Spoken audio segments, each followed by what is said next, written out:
अब corona virus पर चलेगी अमोघ शक्ति। वैज्ञानिकों को मिली सबसे कारगर तकनीक। अमेरिका में ठीक हुए 100% 5 मरीज। भारत में केरल से शुरू हुआ सबसे बड़ा क्लिनिकल ट्रायल। कोरोना वायरस के खौफ के बीच एक खुशखबरी सामने आई है। वो ये कि अमेरिका में रह रहे 3 कोरोना पॉजिटिव भारतीयों को एक खास तकनीक से बिल्कुल ठीक कर दिया गया है। इलाज का ये तरीका भी चिकित्सा विज्ञान का बेहद पारंपरिक और भरोसेमंद है। बड़ी बात यह है कि मेडिकल जगत की ये बड़ी तकनीक बेहद बेसिक है, यानी इसका इस्तेमाल कोई भी देश कर सकता है और इसका लाभ ले सकता है। इस तकनीक का नाम है कोवैलेसेंट प्लाज्मा, जिसका इस्तेमाल फिलहाल अमेरिका में बड़े स्तर पर किया जा रहा है और इसके शानदार परिणाम भी देखने को मिले हैं।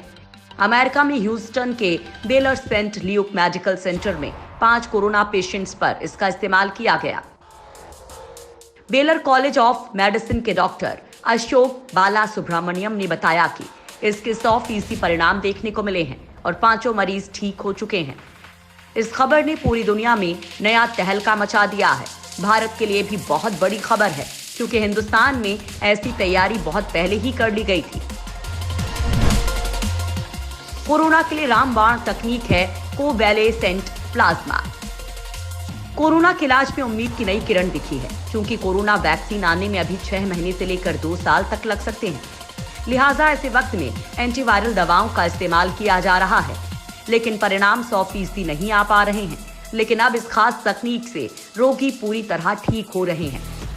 इस मामले में पहले चीन में देखा गया है कि कोरोना के गंभीर मरीजों को ये प्लाज्मा दिए जाने के 72 घंटे में ही उनके लक्षण खत्म होने लगे और हालत में सुधार भी हुआ, जिसके बाद ब्रिटेन और अमेरिका में भी ठीक हो चुके कोरोना मरीजों के खून से इलाज के अच्छे परिणाम सामने आए हैं।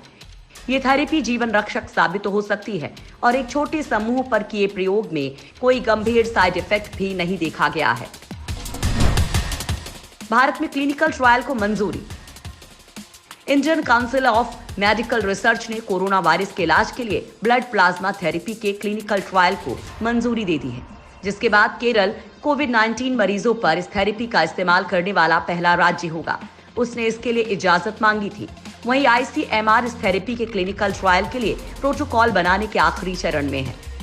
ब्लड प्लाज्मा थेरेपी के क्लिनिकल ट्रायल की पहल केरल के प्रतिष्ठित श्री चित्र Tirunal institute for medical sciences and technology ने की है। प्लाज्मा तकनीक को लेकर लखनऊ के KGMU समेत देश के कई सेंटर्स में काम शुरू हो गया है। आपको बता दें कि कोरोना मरीज को एंटीबॉडी सीरम देने के बाद ये उनके शरीर में 3 से 4 दिन तक रहता है। इस दौरान ही मरीज रिकवर हो जाता है। चाइना और अमेरिका की रिसर्च रिपोर्ट के मुताबिक प्लाज्मा का असर शरीर में 3 से 4 दिन में दिख जाता है। कोरोना सर्वाइवर की हेपेटाइटिस, HIV और मलेरिया जैसी जांचों के बाद ही रक्तदान की अनुमति दी जाती है। इस रक्त से जिस मरीज का ब्लड ग्रुप मैच करेगा, उसका ही इलाज किया जाएगा।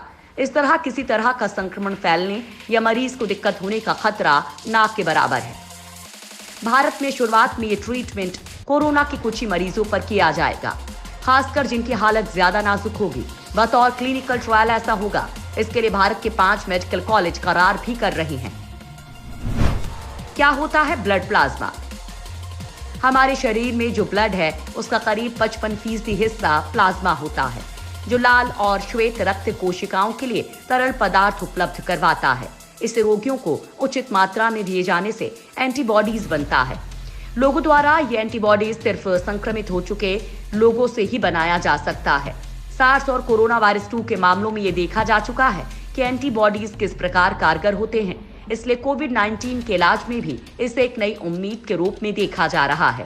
इस मामले में बड़ा फायदा ये है कि कोरोना से ठीक हो चुके मरीज से एक बार ब्लड प्लाज्मा लेकर उसे दूसरे संक्रमित मरीज को चढ़ाया जाता है और जब वो ठीक हो जाता है तो उसका ब्लड प्लाज्मा निकालकर तीसरे मरीज को चढ़ाया जाता है।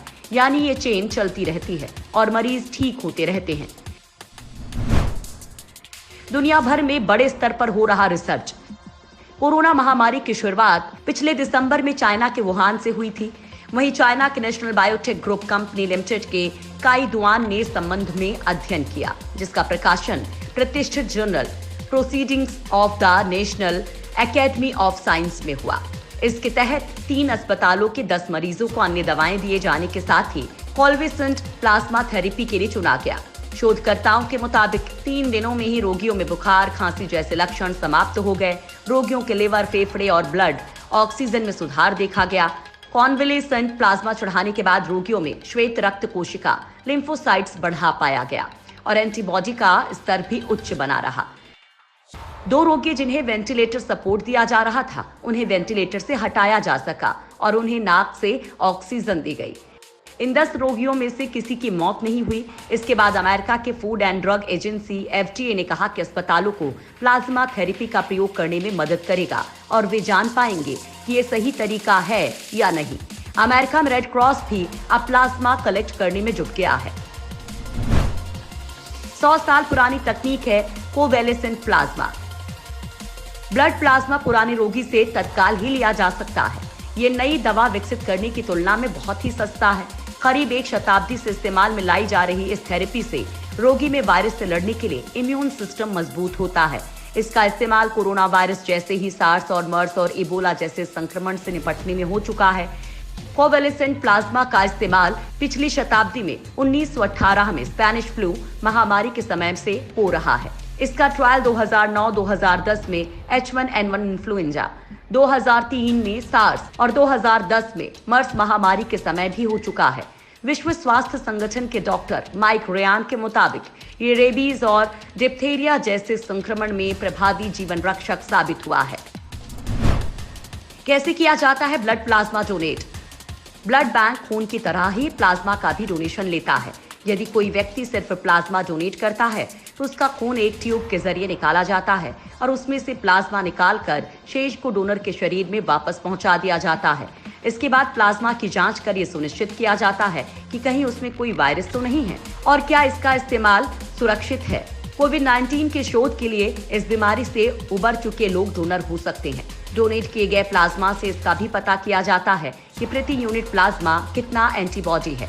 इसी के आधार पर उचित डोज का निर्धारण होता है और ये डोनर कितनी बार भी डोनेट कर सकता है।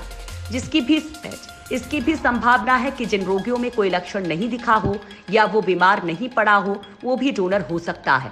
लेकिन इन साइलेंट कैरियर की पहले जांच की आवश्यकता होती है। जापान बना रहा एंटीबॉडीज की दवा। जापान में सबसे बड़ी फार्मा कंपनी टाकेडा भी इस थेरेपी का ट्रायल कर रही है। स्टेट न्यूज की रिपोर्ट है कि जापानी फार्मास्यूटिकल कंपनी टाकेडा एक ऐसी दवा बनाने पर काम कर रही है जिसमें ठीक हो चुके रोगी के एंटीबॉडीज को गोली के रूप में ढाला जा सके। वैज्ञानिक कोविड-19 का टीका विकसित करने में जी जान से जुटे हैं। ऐसे में ब्लड प्लाज्मा उसी तर्ज पर एक अस्थायी सुरक्षा प्रदान कर सकता है। टीका व्यक्ति के इम्यून सिस्टम को अपना एंटीबॉडीज बनाने के लिए तैयार करता है, जबकि प्लाज्मा इन्फ्यूजन में किसी अन्य का एंटीबॉडीज होता है जो कम समय के लिए प्रभावी होता है। इसकी खुराक बार बार देने की जरूरत पड़ती है।